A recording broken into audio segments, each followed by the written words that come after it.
Hello, and welcome to the short introduction on webhooks. While scheduling allows you to run your automation in a set interval, webhooks enable you to run automations in real time whenever something happens. This could be, for example, whenever a contact in your CRM is updated.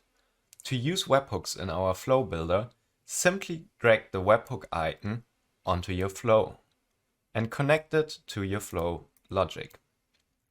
Then save your flow and go to the edit screen. Here you will see your webhook URL. This is the URL you will have to pass into your third-party application to be triggered whenever your condition is true. To add an additional layer of security to your flow, you can enable the Enable Webhook Token button here. This gives you a bearer token which should be passed in the header of your webhook call. In the steps after the webhook, you will be able to reference all the data that is passed within the webhook request. For example, if you get the ID of the object that has been changed, you could reference it with something like webhook.id. It is usually advisable to save your flow and then trigger your webhook once from the third-party application. This will allow you to see the object structure of the webhook request within the debugger and within the autocomplete.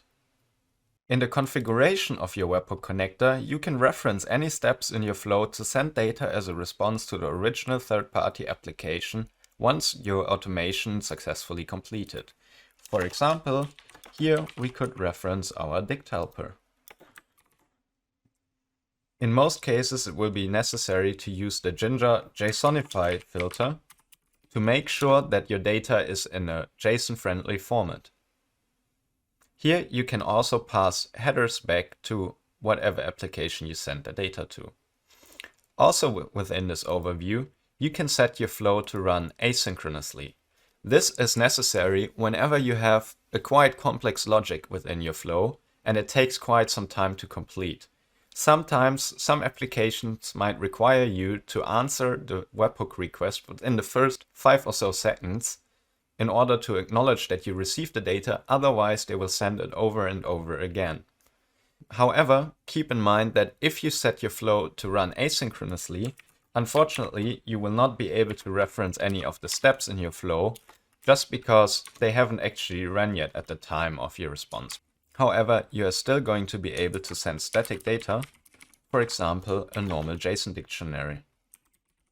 Webhooks are extremely convenient to create real-time flows, and correct usage will allow you to take your automations to the next level. Happy automating!